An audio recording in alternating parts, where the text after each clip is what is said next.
Let's go. So, was machst du?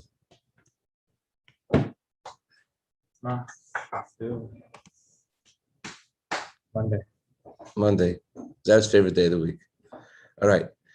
We're going to learn about the. Zev, how's this month going? You're getting stuff done? This is his favorite month of the year. Are you kidding? Baruch Hashem, it's only getting started. Zev lives in Mashiach. For Zev this year, he sees the Mesa Mashiach in this month. Okay. So there is a difference between the book of Devorim and the other books of the Torah. And the question is, how is it really different? Because on the one hand, everything in Torah is from Hashem. Nothing was written by Moshe Rabbi. On the other hand, the Gemara does use expressions which sound like Moshe Rabbeinu was speaking by himself in the book of Devorim.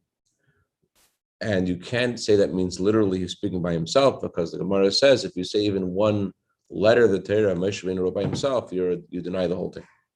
So in this talk of the Rebbe, this is from volume 19 with the Sichos, we're going to get some insight of what this book is really about. Let's go right to it. So yesterday's Chumash, Moshe Rabbeinu says, the Torah says it was in the 40th year, and Moshe Rabbeinu spoke to all the Jewish people. There are two explanations of what did he say to them. One explanation is he spoke to them words of rebuke. He criticized them. And he's criticized them then specifically, as one yesterday in Rashi, if not now, when, and other reasons why a person should only rebuke people before going to the next world. So that's one explanation. Rashi says he's told them words of rebuke. The Seforno has another explanation. Moshe Rabbeinu was reviewing with them the entire Torah. So these two explanations aren't a contradiction, because the book of Devorim has both things in it. In the book of Devorim, we have words of rebuke, and we also have a review of the whole Torah. That's why it's called Mishnah Torah. Mishnah Torah means Torah 2. It's a repetition of the whole entire Torah. The question, the different explanation of Rashi and the Seforno is, what's the main thing? What's the main ingredient in this book? Is this book a book of review, or is this book a book of rebuke? It has both in it, but what's the main point?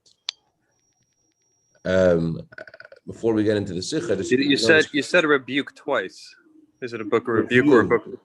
Book of review or book of rebuke, which is actually the point I wanted to say. Some people, no matter what you say to them, they feel rebuke, and there are unique souls which I haven't met any yet. When you review things with them, rebuke them, they just hear, oh, it's a review. They want to learn more, right? Most of the time, when you rebuke someone, the shutters of their brain shut. They're not interested in hearing what I have to say. But anyways, the book of Devorim has both rebuke in it and it has a review in it.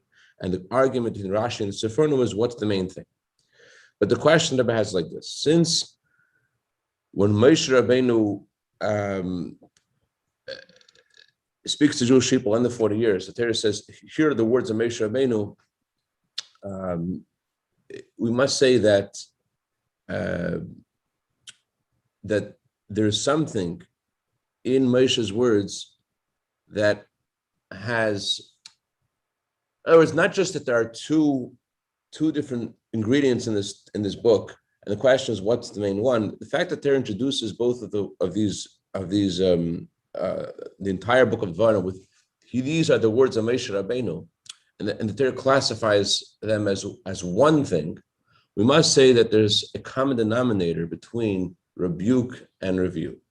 We must say that there's something that they have in common, because the Torah puts one heading for the entire book.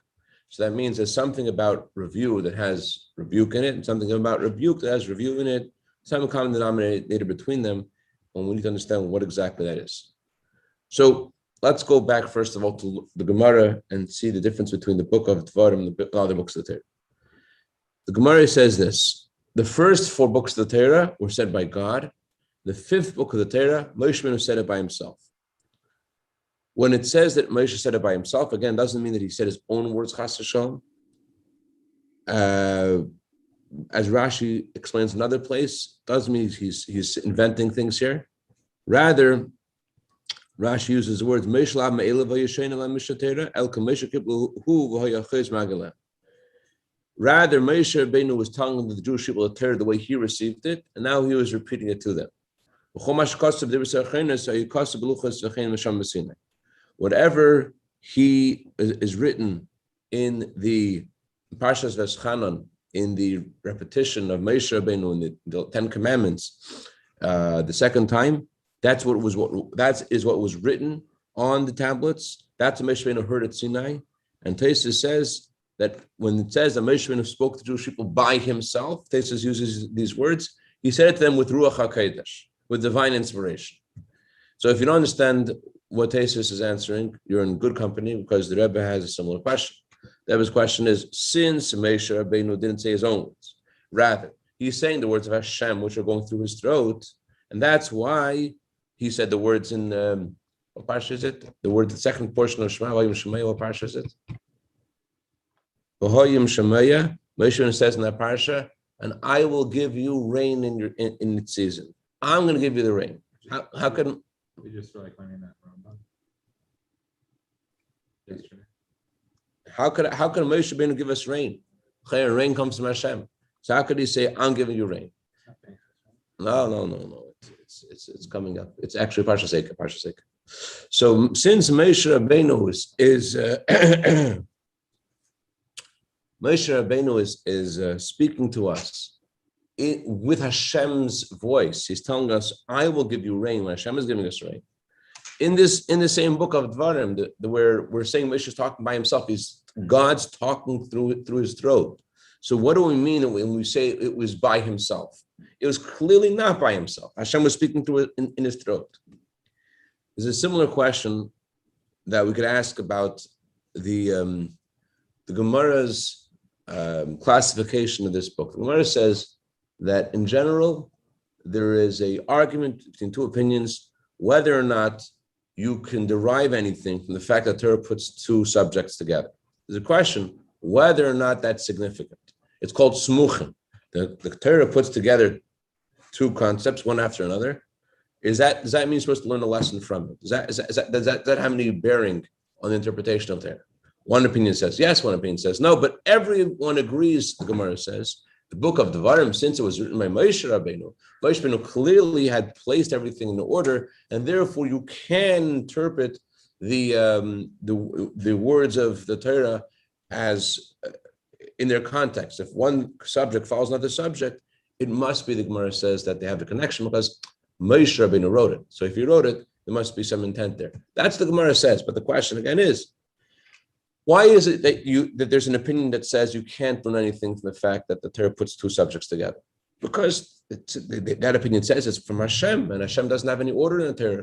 Just like there's no chronological order in Torah, there's also no way to understand why the Torah puts two subjects together, and therefore you can't interpret the other four books of the Torah. But since Mishnah Torah, the fifth book of the Torah, book of Devorim, was also written with Ruach HaKodesh, also by divine inspiration, so why by this book of the Torah do we say that the order has to do with Moshe Rabbeinu? It wasn't Moshe Rabbeinu. God is speaking through his throat. So if you're going to say that there is an order in the Torah, and the fact that Torah puts two subjects together, it's significant because of Moshe Rabbeinu's input in Torah, if you will, then it wasn't by divine inspiration. And if you're going to say it was by divine inspiration, then there's no input of Moshe Rabbeinu. So what is the difference between this book and other books of the Torah? You can't say he did it by himself. You can't either say that he didn't do it by himself, because the Gemara says everyone agrees that the book of Devorim has different kind of order. Moshe Rabbeinu had more input. What's going on? What exactly is his input? What makes his input different in this book than the other books? If it was divine inspiration, there's no input. It's Hashem speaking. You hear the kasha. It's explanation like this. It says in the Gemara, the Torah existed 2,000 years before the world was created. It doesn't just mean in time.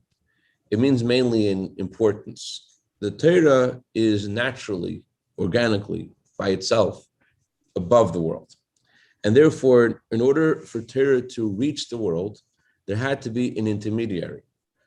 Intermediary in general is someone who has to a foot in both worlds. You can't transfer from point A to point B if point A and point B are worlds apart, unless you have a foot in both worlds. If you're going to transfer from something above the world to the world, you have to be able to absorb something from the higher world.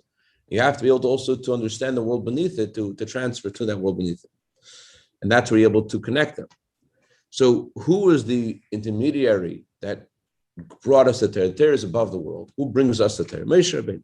How can Moshe Rabbeinu give us a Torah? Because he has in himself two extremes.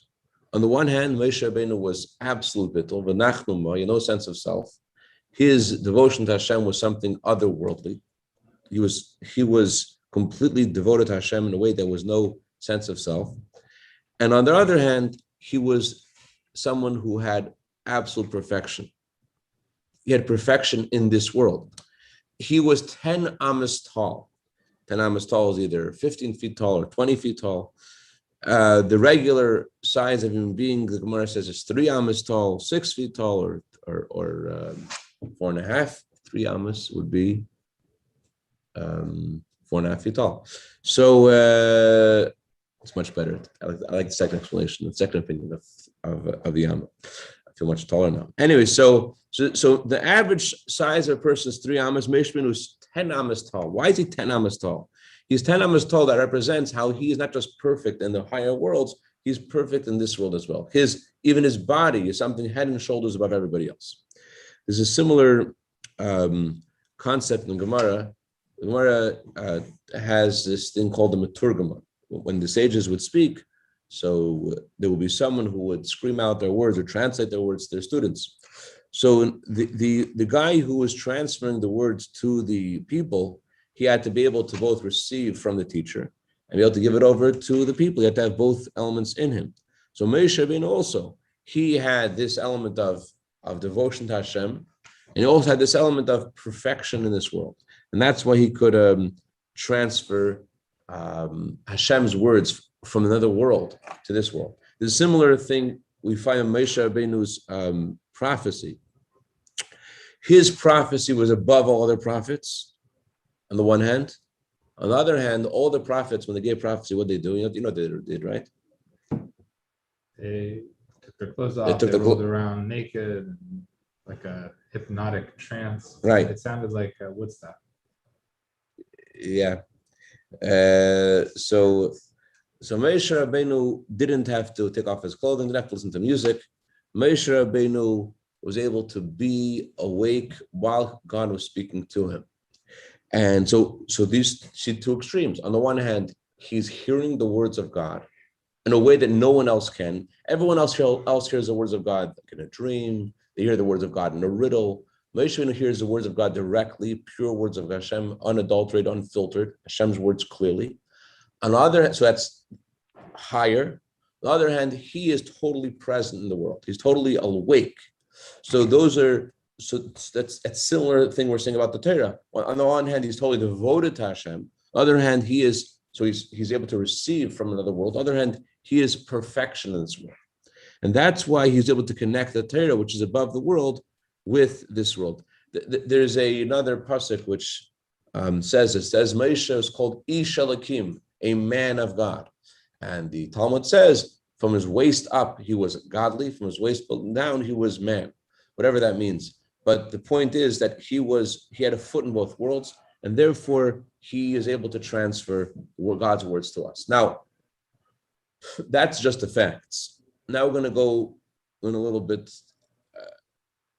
about two different ways that things are transferred. We learned this a few weeks ago also. In transferring something, in being an intermediary itself, there's two different ways. There's what's called mavir and eslapshus. Remember this? Mavir and eslapshus. Keep going. We learned about this in regards to the Beis Hamikdash. There is a divine presence in the Beis Hamikdash in Yerushalayim.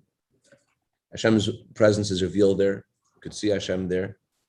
There's a discussion a bit in Chassidus based upon an argument between the Ravid and the Rambam, the Ramban. What exactly was the how exactly did Hashem's presence become manifest in the Beis Hamikdash? Mavir means that something just passes through something else. It's not affected by the object it passes through. It's like a funnel, it just goes through it. So in our lives, in ourselves, our information we have in our brain is able to be expressed through our hands, and we're able to write down ideas. The hand doesn't change the ideas in your brain. You have something you're thinking of. Whatever you want to write down in words, you crystallize and you put on the paper, and your hand doesn't further filter the information. So the hand is called mavir, it passes through the hand.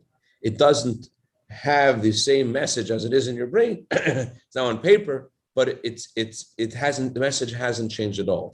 It's now physically, you can read it, but it hasn't changed. It'll just pass it through your hand. However, if we were to talk about the way the information goes from your neshama to your brain, that would already be called a slapshus. The neshama is married to the body, and your brain is a vehicle, a vessel for your mind, for your soul's mind. And when your soul enters your mind, so when your mind enters your brain, so two things happen. One thing is that the brain dims the light of the mind. Another is that the brain harnesses what it can from the mind, and it filters in a way that is relevant to you as a human being, so you can understand. So why in neshama is Gan Eden, there's no filter. It's just the mind of the soul is godly, and it's a whole different thing. And the brain, it's a lot coarse, very coarse, and therefore it cannot transfer from the neshama's mind pure neshama information, but it can transfer some stuff. So that's why it's called a slapshus. The soul is vested in the brain, and it's changed by the brain. It's not the same kind of information as it was before. So when we say that Hashem's presence rests in Yerushalayim, did it just pass through the soil? And this is a place where God's light shines, and it's not part of the physical place at all. It just happens to be there. Or does Hashem's light become connected with the place that it's in? Do the various components in the Beis Hamikdash? You know what the Beis Hamikdash was? Beis Hamikdash was a madhouse. It's a house of total revelation of Hashem, total love of Hashem. So the various components of Beis Hamikdash, here's the Menorah, and here's the Shulchan, and here's the measurements. You ever saw the video of this guy coming by the Rebbe with his model of Beis Hamikdash? See it? You've seen it? Mm-hmm. You never seen it? It's mamash like unbelievable.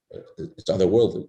He shows the Rebbe his model Beis Hamikdash, and not in a second, in a microsecond, the Rebbe takes a look at it and says, "The ramp. Where's the ramp?" And he shows the Rebbe the ramp, and the Rebbe asks a question about the ramp, but it's the wrong size. And it was the guy he really worked hard on his model, but the ramp of every single component is always Hamikdash. Everything was perfect to scale. The ramp was 3 millimeters off. It wasn't like I was looking at it and the ramp. So every space in Beis Hamikdash conveys something godly. And couple questions. No, you want the video? Text me, I'll send to you. No. So why is it that until the Beis Hamikdash is perfectly, it's only when everything was to the exact measurements and everything was correct, then the light was able to come in. It had to have been perfect for that divine light to be manifest there. But after the fact that the light came through, now that specific article has a continuous kedusha to it that you can't throw it out, and it still retains that previously divine effluence that got put into it remains there. But before that, it's just a regular piece of metal. True. Therefore, what's your question? So you're saying that the light gets put in, and the Beis Hamikdash, it retains there. It stayed there forever. Right. It's mislabish. There's a vessel for it, and now it's able to stay in it because it's a container for it. It's mislabish in it. Well, okay. When it goes into it, is there something of the physical world that now that when it retains this kedusha in it, is there some change there, or is it the same as it was before? When it becomes in the physical Beis Hamikdash, does it just pass through, or is there something that's changed? It has to have been changed What? because 2 minutes. In 2 minutes. Okay, so another example Chassidus gives is the way our mind affects our feelings. So your feelings, you think of why you love someone, you think about why someone is so special to you. That thought, you officially love someone, right? But you don't really think about why you love them. When you think about why you love them, that gives animation to your feelings. So when your feelings are animated by your thoughts, your feelings are now have your mind in them. But can you compare the way those same thoughts are intellectually to the way they are emotionally? The way they are intellectually, it's about the truth. The way they are emotionally is how I feel about them. So that's a slapshus. My mind is going into my feelings and altering and manipulating and changing, or not manipulating, more animating them. It's that's a slapshus. The intellect is changed by it. So this insight, difference between mavi and slapshus, will give us some understanding of the difference between the book of Devorim and the other books of the Torah. Let's get into this tomorrow, Mitzvah. Let's stop it. One more quick question. When you're writing something with Ruach HaKodesh, is your hand technically writing it, or is it your mind, or is it again just passing through and there's no filter because you don't really get involved in what you're writing? Or can you literally be thinking one thing and your hand is writing something else because Hashem is giving you this extra koyach and extra Ruach HaKodesh into the writing?